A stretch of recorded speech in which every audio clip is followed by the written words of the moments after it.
The second goal, I think, that you mentioned is that this was a way of containing China. They called it a trade war. It was mostly a technology war. It was mostly trying to prevent China from getting ahead in technology. So much so that this was actually continued by Joe Biden. So, yes, China is dependent on the US for exports, but much, much less so than it was. However, it used to be. One major feature of US public finance over the last 20 years has been progressive tax reductions for the wealthy, beginning with Clinton, by the way. Yeah, actually beginning with Reagan, but then continuing over this entire period, and that has meant a dramatically reduced capacity to finance basic expenditures. A crisis in the US is a signal for capital to come flooding back to the crisis because it's a flight to safety. So it has been for now decades the linchpin of the global monetary system, and the US has had huge benefits from it. Contrary to what Trump and his advisor, Peter Navarro, seem to think. The US may not necessarily be at the top rung all the time in a very steady fashion anymore. But we, the other developing world, will remain in the lower rung. And so whenever there's uncertainty, we will face capital flight. No, I don't think that's possible. And I'm not sure he would say that is really the aim, a sort of semi-autarkic, shall we say.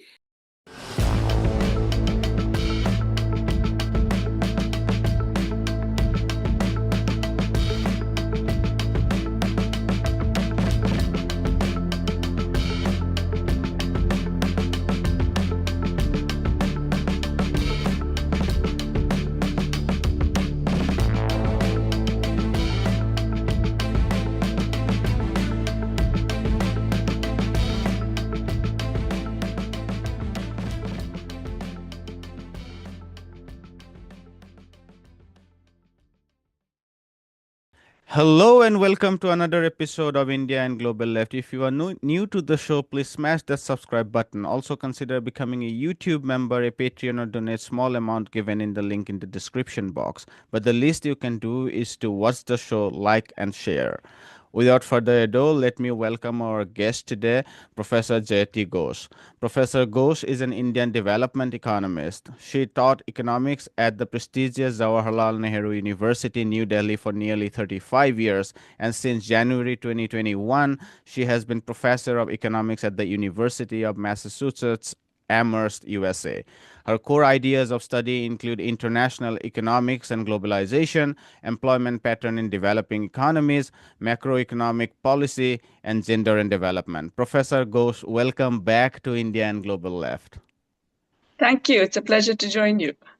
I want to kickstart with the tariff wars, what has now become effectively a trade embargo between the US and China. And if you could tell us, what do you think is driving this tariff war? There are four things which are often discussed. One is to reshore industrial jobs into the United States. Second is, of course, which is very clear, is to use the trade embargo and tariff as one of the toolkits to contain China.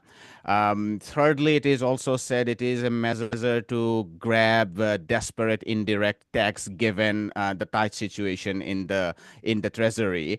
And then finally, which we will discuss in greater length, is to really arm twist the rest of the globe, including the global south, into unfair trade deals, given the dynamism in the U.S. economy has disappeared. What's your sense of what is driving this? Yes, I think all of these that you've mentioned were definitely factors in this rather crazy policy. But let's face it, this is not a coherent policy.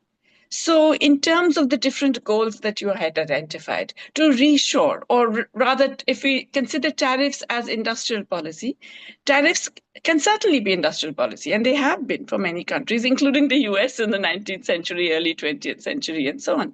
But then they have to be actually designed in a way that you're promoting particular sectors.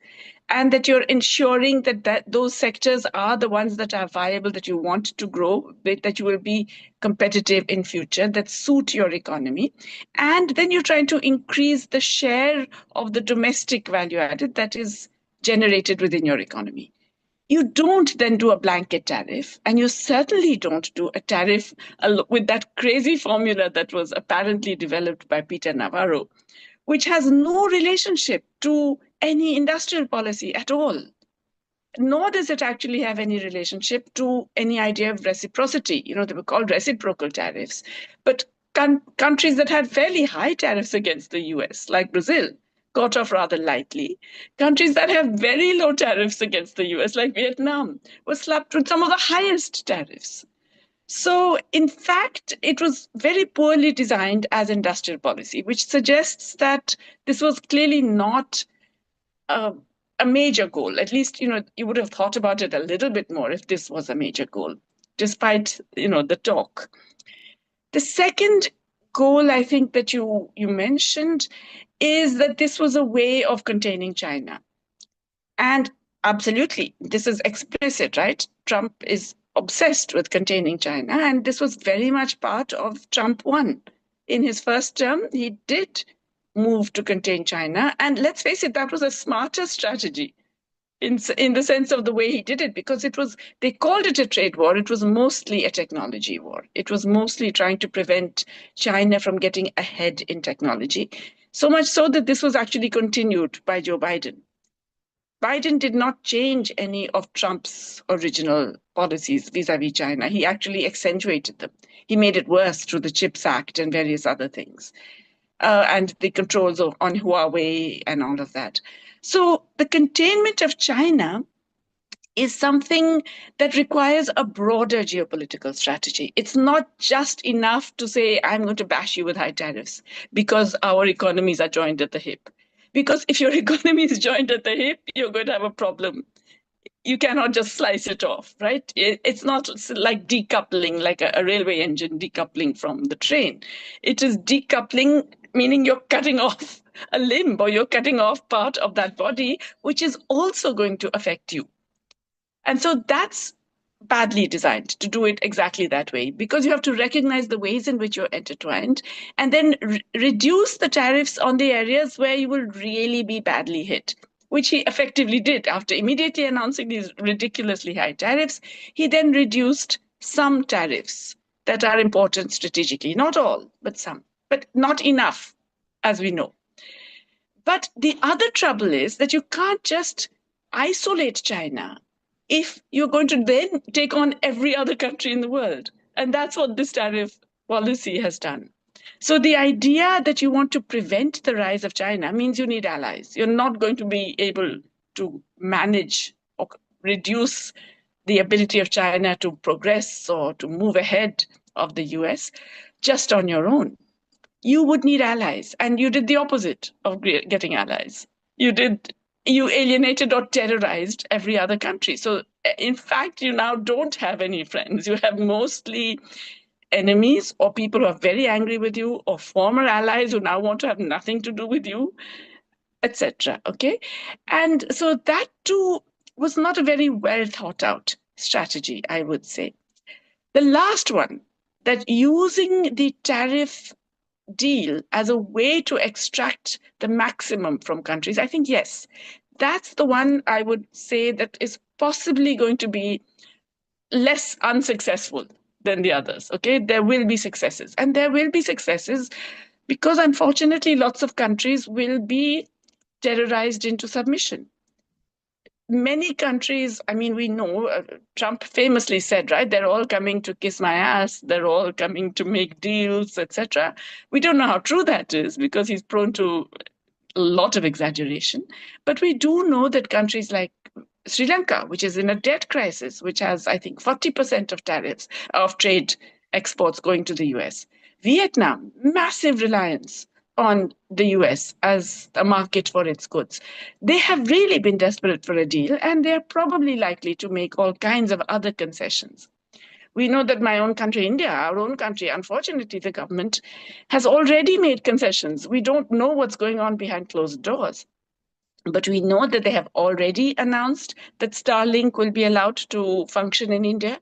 They have arm twisted the two major telecom players who were bitterly opposed to Starlink coming in to actually partner with Starlink as well. And they've just today announced that Starlink has also got the regulatory permission. I think it is really bad from a geostrategic point of view. It's very bad from a security point of view to hand over control over telecommunications to a foreign company, which can actually use that to to threaten you and to force policy changes. But that is happening. We suspect that there will be major, and the concessions are not going to be made in trade necessarily. They will be made in things like intellectual property, investment rules for the US, etc. So I worry that that last part, the use of this very aggressive tariff measure, will be to extract from weaker countries. Now, that's not going to benefit the US economy in the way that Trump expected at all, right? It doesn't do anything for US manufacturing. None of our countries make the things that anybody in the US either is willing or able to make, right? So that's not going to be affected, except for cars, maybe a little bit, but everything else. But it will impact some US businesses. So his cronies and some large businesses will be beneficiaries of this. If they force further financial opening up, then a lot of the financial sector will also benefit. So, yes, that particular subset will definitely, shall we say, will be partly successful. But overall, consider what else this policy is doing. It is necessarily going to create shortages and inflationary tendencies in the US. Now he says, oh, you have to take that pain, live with less Barbie dolls for a year or two, and then, eventually we will recover and we'll start making those things ourselves. That's not going to happen. But even if they are able to, because the supply chains now are so complex, you cannot just pick up where you left off. Recreating knowledge is something that takes a while. It's not just that there are economies of scale statically, they're dynamic. You lose the ability to make certain things. It will take you years to learn how to make those things again. So it's not going to happen, even in his term, shall we say, in the period while he is president. But even if it does, it will not employ more workers. Most of this will be highly mechanized, automated, using AI, using robots. It is not going to get more and more people into manufacturing jobs.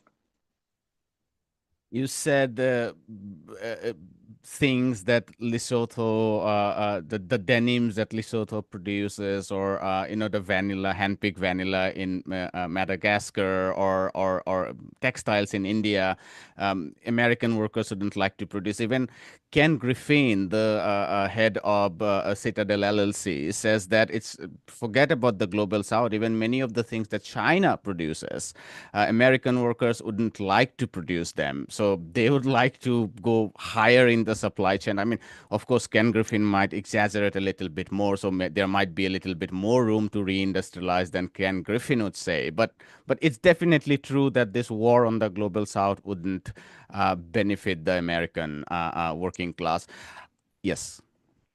Yeah, in fact, the Chinese are just as aware of this as Ken Griffin. There are these memes, I don't know if you've seen them, doing the rounds of, where the Chinese have created these, I guess they're AI-generated pictures of all these fat American workers trying desperately to do the kinds of things that are required to, put all those little things into cell phones and so on. So, yeah, I mean, it's fairly true that that's unlikely to happen.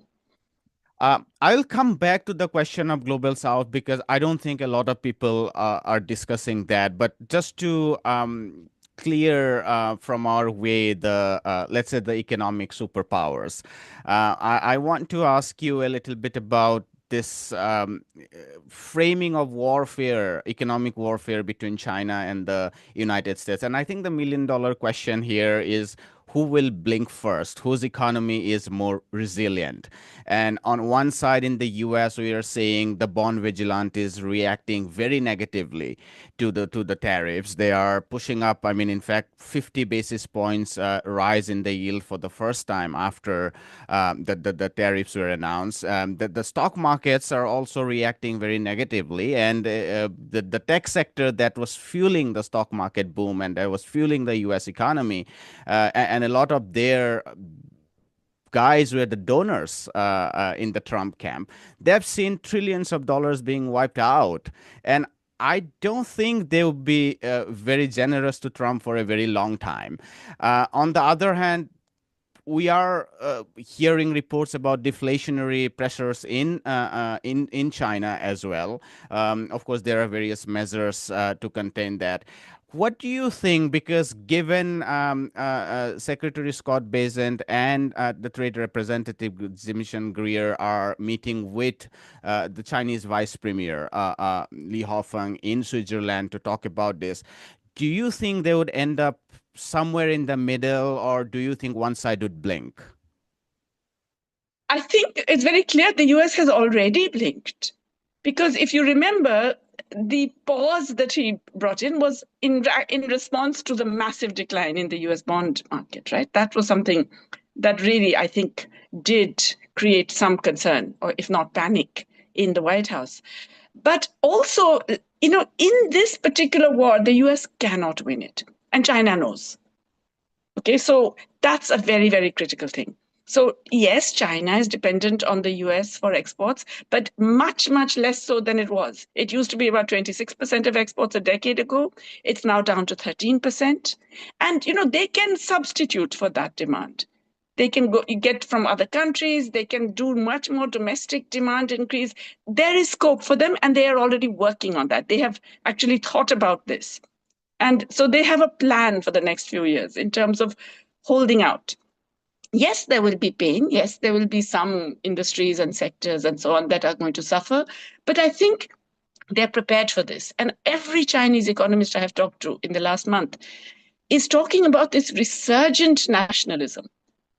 Which it's really a gift to Xi Jinping, right? Xi Jinping was not necessarily doing all that well domestically. There were all kinds of concerns with the handling of COVID, the housing problems, etc. The slowdown in the economy, the lack of employment generation. There were many concerns. Now everybody has rallied around because they see this as an attack on. This is the US trying to stop China from growing, stop China from developing. They see that. And so now everybody has rallied behind. So he's not going to face any political problems for any of the economic fallout. And in fact, he will be respected and valued more within the country, the stronger he remains. So there is the domestic political economy within China. For the US, it's an entirely different matter. Because number one, a lot of these things they cannot make. They can't quickly find other sources for it. They are necessarily going to face higher prices and shortages.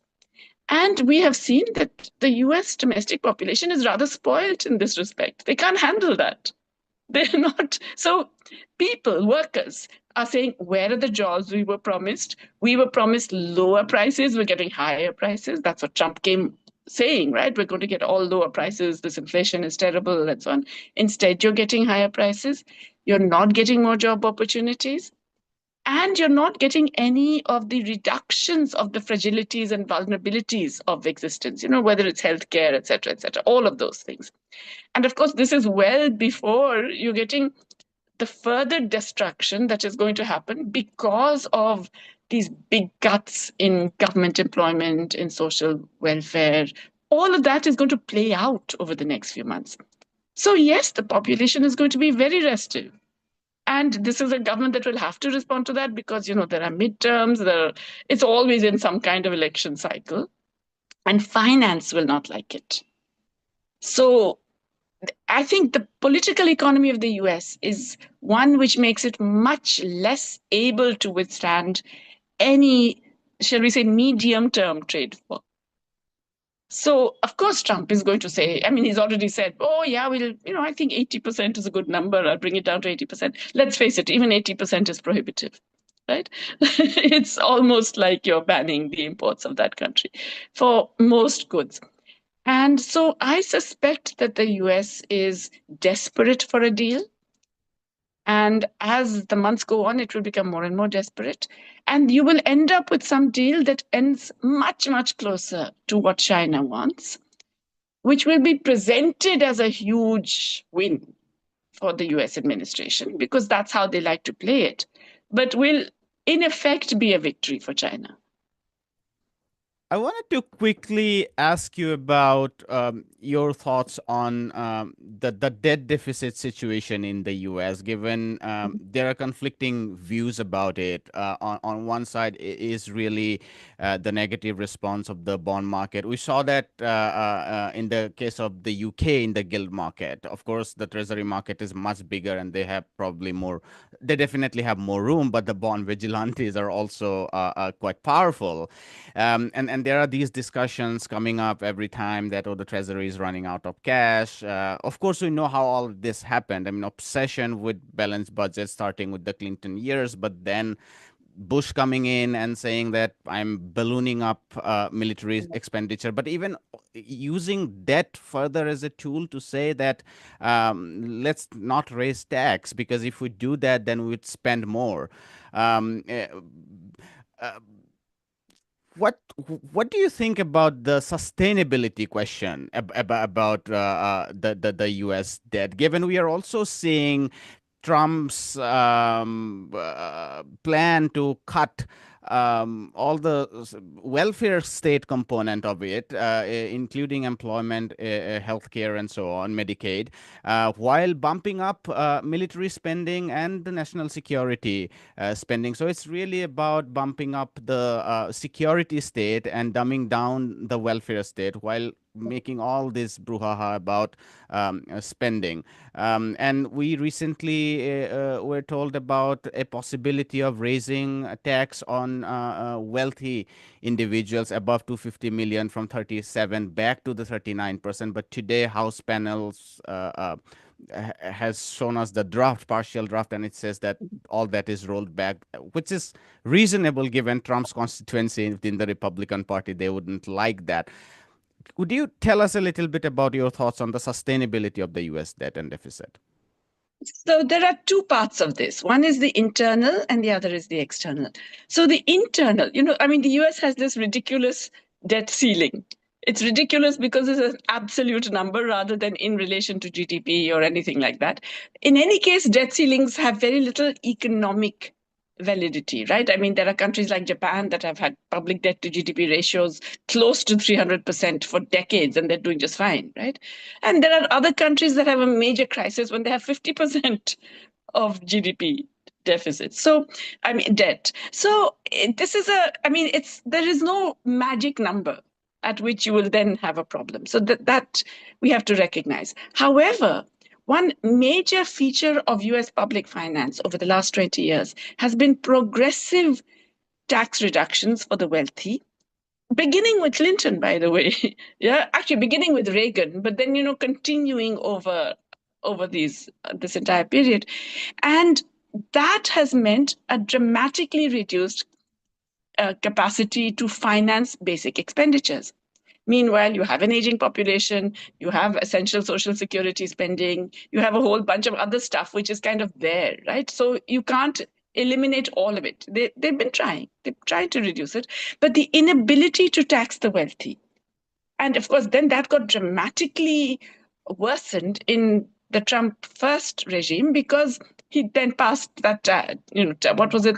The Tax Cuts and Tax and Jobs Act. Jobs Act, yes. Tax Cuts and Jobs Act, yes, which he wants to renew. And that's one of his big promises. And I think his capitalist supporters are going to hold him to that promise that you have to renew those tax cuts. You cannot let them lapse, right?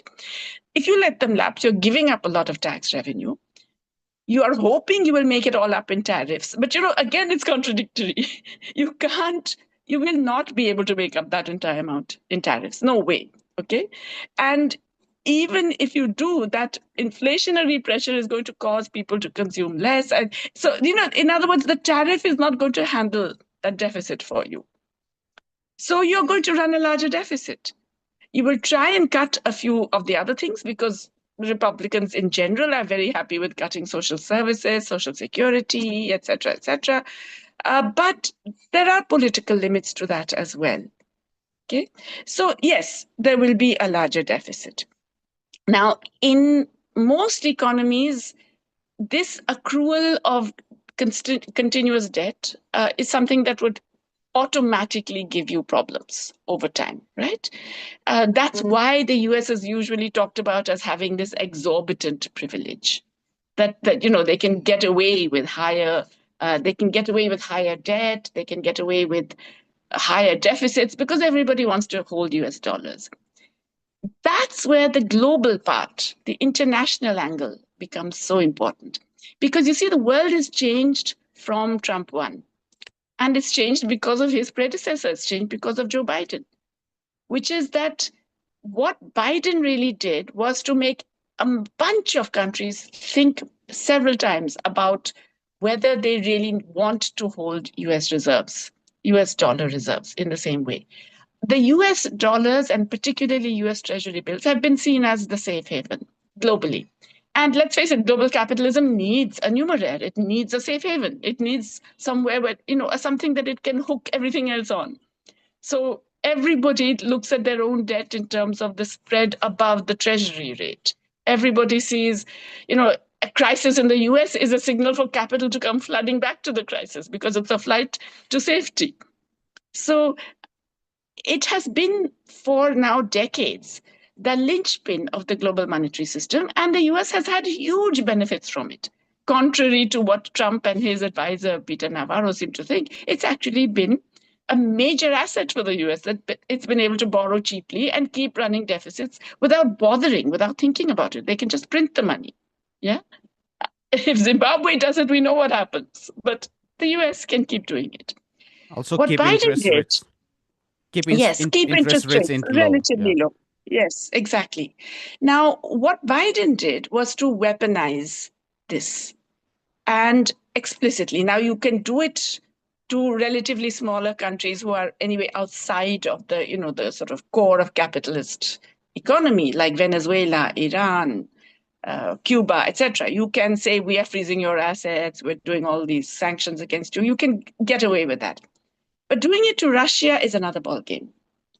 And once, in fact, Russian assets held in the US were frozen. Russian treasury bills were frozen. Russian assets in banks were frozen. That made central bankers and governments across the world sit up and think, oh, I see. Maybe at some point they decide they don't like us either. So maybe we shouldn't actually be holding so much.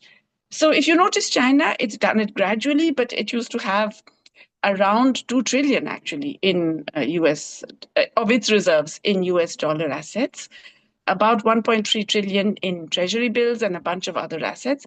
They have been diversifying a lot. Right. Now I think the treasury is about 730 or something billion. Exactly, only 700 billion. So it's almost half, over the years. And they have diversified into gold, into euro, into a whole range of other things. But so have many other countries. And now that you know that, wait a minute, it's not just that they can decide they don't like you and will freeze your assets and so on. It is that we don't know what the hell they are doing themselves. That there is a completely erratic financial policy and the value of my asset may collapse anyway, independent of, it's no longer that entirely safe, secure thing. We've had two very near misses with the treasury bills. In the middle of the pandemic, there was this kind of fright. And the US Fed had to flood the market at that point and buy up every treasury bill in sight quietly. Similar thing happened recently, right, with that dramatic decline, and the US Fed stepped in. But these are band-aids. And what this is indicative of are these periodic problems popping up, suggesting that there is actually a deeper problem at hand. Now, I'm not saying that therefore tomorrow everyone is going to dump dollars and shift to some other currency. No, it never works that way. You look at the periods of declining currency, right? You look at the period of the interwar period. It was pound sterling that was the, if you like, the major reserve currency till the First World War. In that whole interwar period, there was no clear top currency. There were several contenders. It could have been the French franc, it could have been the German Deutschmark, it could have, the English pound sterling, it could have been the US dollar. It wasn't at all clear which one was going to necessarily become the top dog. And it's only after the Second World War dramatically reduced the economic power of Europe and increased the economic power of the US that the US becomes clearly supreme and the dollar becomes the hegemonic currency. All right, we had an internet drop. I think we are discussing about the nervousness within the treasury market.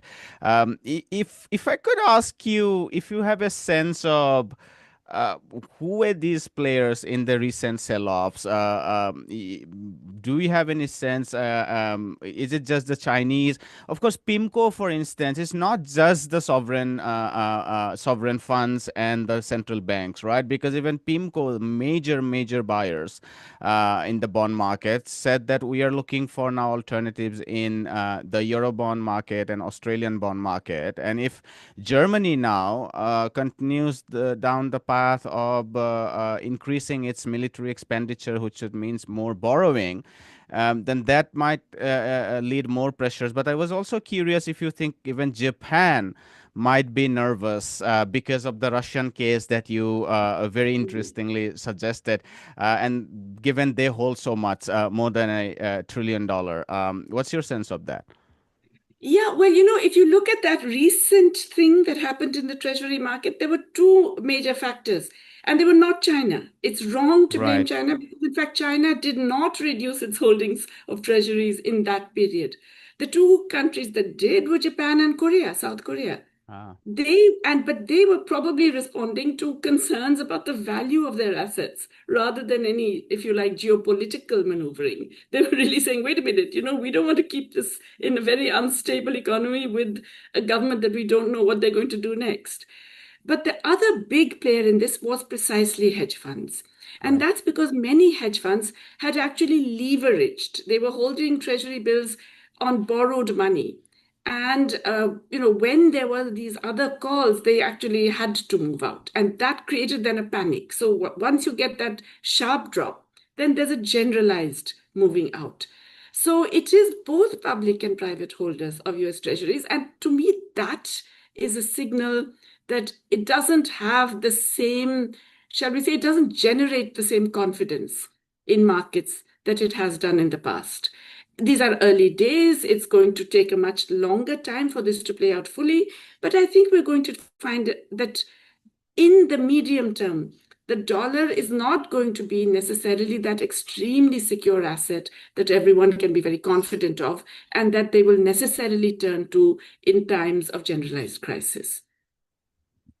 All right, so let's shift to the global south a little bit because I think that's something I really wanted to discuss with you, and I think we've covered good grounds to make more sense of that because that's also something which not a lot of people are talking about. You've already said us a little bit, but tell us more about the impact of this on the global south. I think in one of your interviews to Democracy Now, you said that this sudden drying up of the dollar income for global south countries who were already forced into this so-called globalized or neoliberal economy with all these promises of not just capital inflows and bubbling investments, but also solid income through export.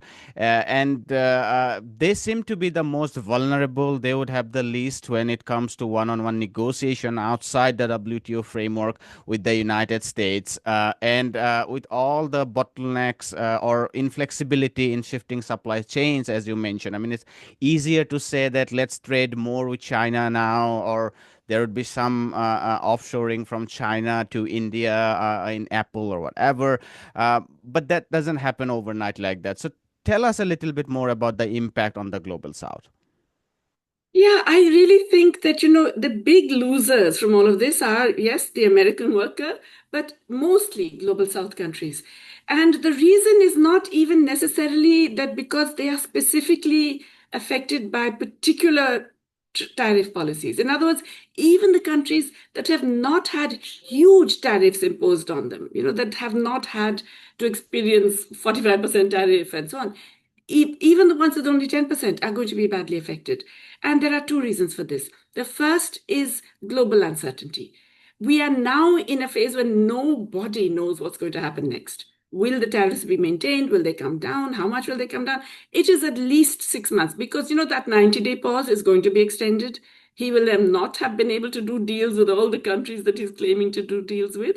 It's going to be an extended period. So even when the tariff hasn't been imposed, before it's been imposed, no one is going to be willing to invest.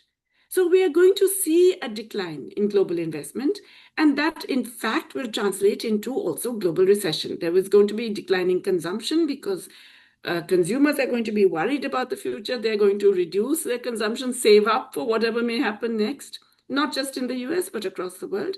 There will be lower investment, not only in the US, but in every country across the world. And that, of course, means lower exports, lower production, lower employment generation, you name it, right? So even if not actual recession, definite slowdowns, and that impacts the developing countries the most. So that's the first big thing, that whether or not they are affected specifically by tariffs, they are going to be badly hit by the overall slowdown and potential recession in the global economy. The second is because most of these developing countries are at the lower down, the bottom of the currency hierarchy. They are always the worst affected by uncertainty. So I said that the US may not necessarily be at the top rung all the time in a very steady fashion anymore. But we, the other developing world, will remain in the lower rung. And so whenever there's uncertainty, we will face capital flight. We will face concerns about the value, of our currency.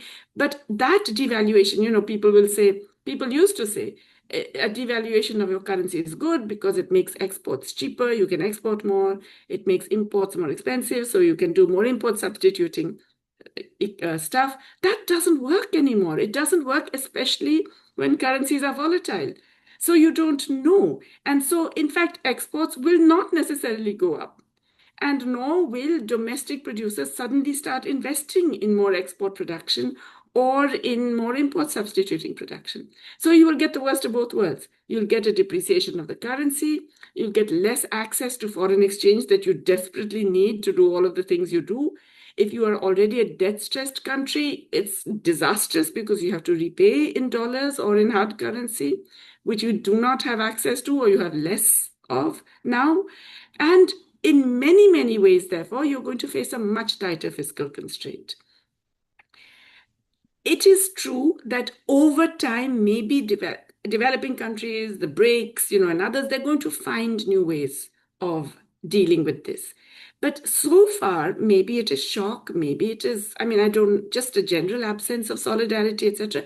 We've seen very few of the middle income countries step up to the plate.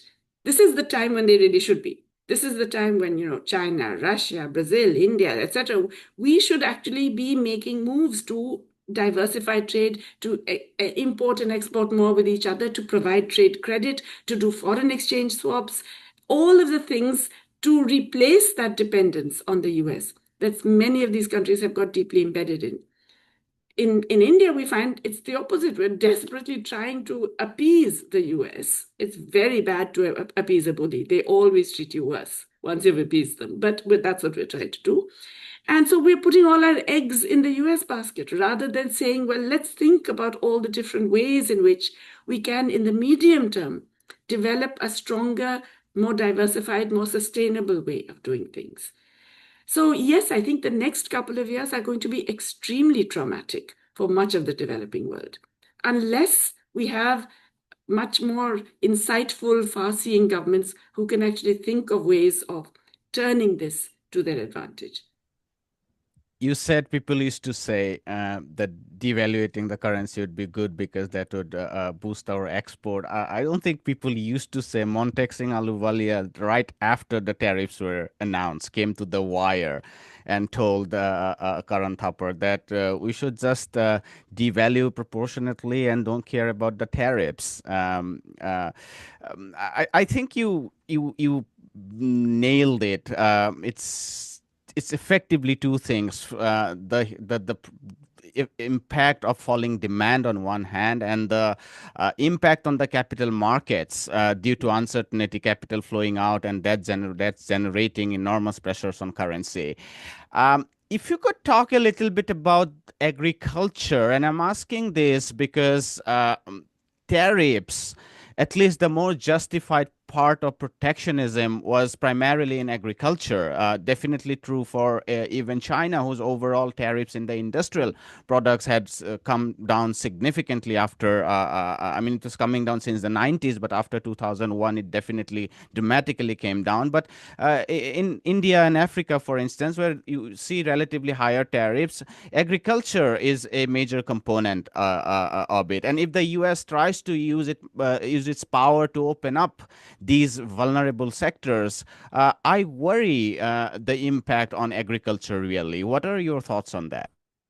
No, I'm deeply concerned about that for two reasons. One is food sovereignty, because we really need to be able to produce our essential foodstuffs, because food is a weapon. We have seen that food is a weapon, and a country as large as India, and we're a large economy in terms of agricultural trade. That is because of our huge population. The minute we enter a market, the price shoots up. Our rice production is 6 times the entire global trade of rice. So imagine if India is known to be importing rice, immediately that will affect the global price. We really do need to make sure that we are self-sufficient in some of these basic items of essential food items, okay? That's number one. But number two is that half of our workforce and about 60% of our population are still dependent on farming. We have to ensure their livelihoods. And so it's not just food sovereignty, food security, it's also livelihood security that we need to ensure. And so we really have to have, for trade purposes, a system of variable tariffs. This is something we've been arguing for, some of us, ever since the WTO came into being, really, which is that, we have a tariff ceiling. Our tariffs are currently well below our defined tariff ceiling, but we should be instituting a system of variability so we keep our domestic price stable. When the global price is down, we raise other variable tariff, so that farmers do not get flooded by very cheap imports. When the global price is high, we lower that variable tariff. Okay, so we provide stability to the farmers. I completely agree with the farmers that we have to have procurement prices that actually provide them a minimum viable income. And that means you have to have a very strong public procurement and distribution, which is against the WTO rules. The US has been after us for that. We managed to get a peace clause somehow. But in a way, it's a good thing that the WTO is effectively dead, because it can no longer be used as a weapon against us in the same way, right? I mean, that dispute settlement system is practically over for all real purposes. So we should be doing a way of managing trade that protects our farmers, ensures our food sovereignty and food security, but also enables more sustainable practices in farming. And the farmers' movement in India has been asking for this. Among their demands are they saying, give us procurement prices for the green kinds of cultivation, for the crops that are desirable, for inter-say cropping patterns that will be more responsive to climate change and different patterns of rainfall. Allow us to do that by promising us prices that will reward us for that kind of crop diversification. And that's really how we should be doing it. To me, it is a tragedy that these very, very sensible demands of the farmers have been met by such resistance from this government, which has been taken over by very strong neoliberal corporate interests, the cronies really, who also want to get into agricultural trade as well. I once had the chance to speak to your colleague Isabella Weber on her paper on inflation and how the shipping industry basically hikes up prices. And I asked her about the question of agriculture, because in agriculture there is an interest of the producers, small producers. And I said that in India there are these contradictions. It's not just about these big corporate intermediaries that are hiking up prices, but the producers are also suffering. And she said that's absolutely true. We are seeing that in France as well. And my worry further is that in the United States, given we have very concrete data about the rural sector falling behind, and Trump's constituency coming, relying a lot on that segment of the population which has fallen behind. He is really now talking about revitalizing the rural sector, which would mean more subsidies, and then that would create more pressures on emerging markets to open up these protectionist measures. I want to, yes, please add. Yes, it's interesting you mentioned that, because Isabella and I are actually working on a study together on buffer stocks. And she has already done some work on Right. this, and I have also worked in the Indian context about the significance of buffer stocks Exactly. nationally and regionally to actually keep prices stable for both producers and consumers. And this is something that private corporates, who, the big multinationals, agribusinesses that actually control global prices, are very resistant to. But it is one of the more important measures that should be thought of, not just by G20, but, the African Union and many, many other places, that one of the ways in which we must stabilize food prices. But in relation to the other question that you asked, yes, there is a real concern that agriculture is a major focus of the aggressive trade bargaining that the US is engaged in. And we know, we have indirect evidence in the Indian case as well, that they're asking for this, for soybean farmers. They are suffering because the Chinese have actually kept up very high. I mean, they did reciprocal tariffs, right, to the US. And so a lot of these smaller farmers and agribusinesses that were catering to the Chinese market are now in trouble.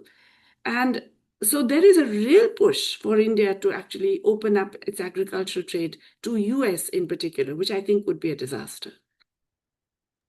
I want to end by asking you about a general, larger question about the global order itself, given it's in many ways it's in crisis. Not just the trade, but the financial architecture we know is completely unsustainable. I interviewed your former colleague, Professor Prabhat Patnaik, and talking to him, I think his vision, and correct me if I'm wrong, is that even trade should be global, international trade should be very, very limited. He talks about bilateral trade, but I suspect if one talks about just bilateral trade, effectively it's very limiting, because beyond a point, if there is no recycling mechanism through finance, then it's just of no use, right? You can supplement some of that through aid and so on, but eventually it has to be more national autarky. I wonder what your thoughts are about the vision of a fair global order. Is it a national economy where there would be some minimal flows, whether it's in terms of trade or finance, or you have some other ideas? No, I don't think that's possible. And I'm not sure he would say that that is really the aim, a sort of semi-autarkic, shall we say, kind of economy. No, I think look, exports are desirable, but they are desirable because they enable you to import. So the idea that you have to generate export surpluses and export-led growth, I think that is a mistake. And I think that, China, okay, was very, very successful at it, but they had all kinds of other very specific and enabling conditions. Most countries that have attempted it have not really been successful. So I think I'm not in favor of export-led growth as the development strategy. But I do feel that countries have to be engaged in trade, of course. And the trade plays a positive role when it is managed properly. Okay. But that trade, I would put it along Havana Charter lines, that you have to see the goal of trade as not just income generation, but also employment generation, sustainability, and changing patterns of consumption that suit your own society and its own social and planetary goals. In the current global context, especially with the ecological disasters that we're facing and the planetary catastrophe that we're all facing, it's all the more important to ensure that trade does not actually actively worsen our environmental and planetary concerns, which it is at the moment. It's actually driving these and it's making it worse. So I do believe in managing trade. I do believe in limiting trade, but along these lines, not just stop trade. I believe that we have to have a focus on employment generation, sustainability, and on desired types of consumption and investment. And so trade has to be managed along those lines, which means, yes, some kinds of protection for particular infant industry, for particular strategic industries, for livelihood security, for food security. But otherwise, yes, openness to trade and some kinds of export promotion, because the two are not incompatible. You can, all of the Southeast Asian countries, all the East Asian miracle was about combining export promotion with import protection. So I believe managed trade is important and essential for development. And let's face it, now even the rich world has come to the idea that they have to manage trade. So it's no longer a heresy to say you have to manage trade. But I do believe that trade is important. Trade can play a very important role. I do reject the idea that export-led growth is the strategy that has to be adopted. That makes so much sense. Professor Kenneth Pomerantz, who wrote the book The Great Divergence, where he tracked the divergence between the West and the East, said that if China, for instance, had to do that export-led growth in the 18th century based on cotton textile, the whole world had to be clothed at like 7 or 8 times. Which the big point is that everyone cannot rely on that export-led growth. One country can, at particular moment of history, can grab a larger share of that, and China was remarkably successful in doing that from the 1980s, 90s onwards. But I don't think that can be a global solution, but because we would be consuming, like, I don't know, 20 times autos and 20 times laptops and so on. Which is ecologically unsustainable. Disaster. Professor Ghosh, thank you so much for this. This was such a privilege for me to ask you these questions and get more clarity. I'm absolutely sure our viewers would like it. Thank you so much. Thank you. Thanks a lot. Hi, my name is Ayushman. I, along with Jyotisman, have started this platform. In the last 2 years, we have tried to build content for the left and progressive forces. We have interviewed economists, historians, political commentators, and activists so far. If you have liked our content so far and want us to build an archive for the left, I have two requests for you. Please do consider donating for the cause. Link is in the description below. Also, if you are not able to do so, don't feel sad. You can always like our videos and share our videos to your comrades. Finally, don't forget to hit the subscribe button.